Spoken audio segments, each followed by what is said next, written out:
So right over here, I've graphed the function y is equal to f of x. I've graphed it over this interval. Looks like it's between 0 and some positive value.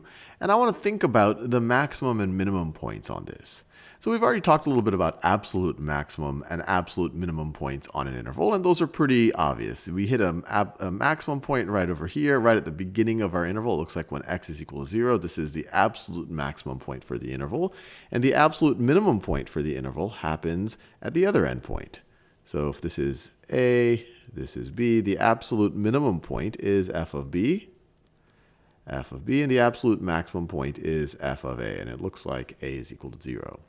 But you're probably thinking, hey, there are other kind of interesting points right over here. This point right over here, it isn't the largest. We're not taking on this value right over here. It is definitely not the largest value. Is definitely not the largest value that the function takes on in that interval. But relative to the other values around it, it seems like a little bit of a hill. It's larger than the other ones. Locally, it looks like a little bit of a maximum. And so that's why this value right over here would be called, this value right over here, let's call this, let's say this right over here is c. This is c, so this is f of c. We would call f of c is a relative maximum value. Relative maximum value. And we're saying relative because it's obviously the function takes on other values that are larger than it. But for the x values near c, f of c is larger than all of those. Similarly, I can never say that word. Similarly, if this point right over here is d, f of d looks like a relative. F of d is a relative minimum point, or relative minimum value. F of d is a relative minimum, or a local minimum value. Once again, there's over the whole interval, there's definitely points that are lower, and we hit an absolute minimum for the interval at x is equal to b.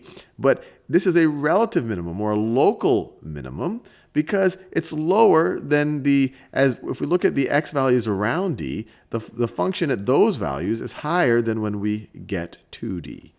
So let's think about, it's fine for me to say, well, you're at a relative maximum if you're at if you hit a larger value of your function than any of the surrounding values, and you're at a minimum if you're at a smaller value than any of the surrounding areas. But how could we write that mathematically? So here I'll just give you the definition that really is just a more formal way of saying what we just said. So we say that f of c is a relative maximum value if f of c is greater than or equal to f of x for all x that we could just say kind of in a casual way, for all x near c. So we could write it like that, but that's not too rigorous, because what does it mean to be near c?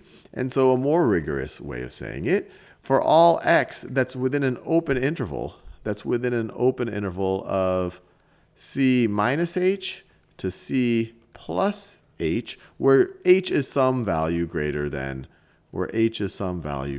0. So does that make sense? Well, let's look at it.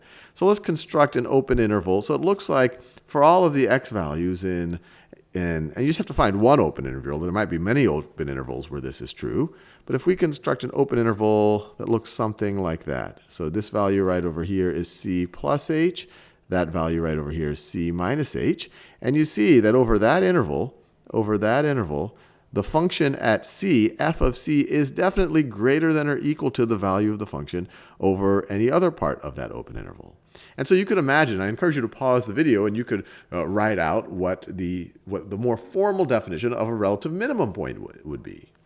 Well, we would just write, let's take d as our relative minimum. We can say that f of d is a relative minimum point if f of d is less than or equal to f of x for all x in an interval, in an open interval, between d minus h and d plus h for h is greater than 0. So you can find an interval here. So let's say this is d plus h, this is d minus h. the function over that interval, f of d is always less than or equal to any of the other values. The f is of all of these other x's in that interval, and that's why we say that it's a relative minimum point. So in everyday language, relative max, if you're larger than if the function takes on a larger value at c than for the x values around c, and your relative minimum value if the function takes on a lower value at d than for the x values near d.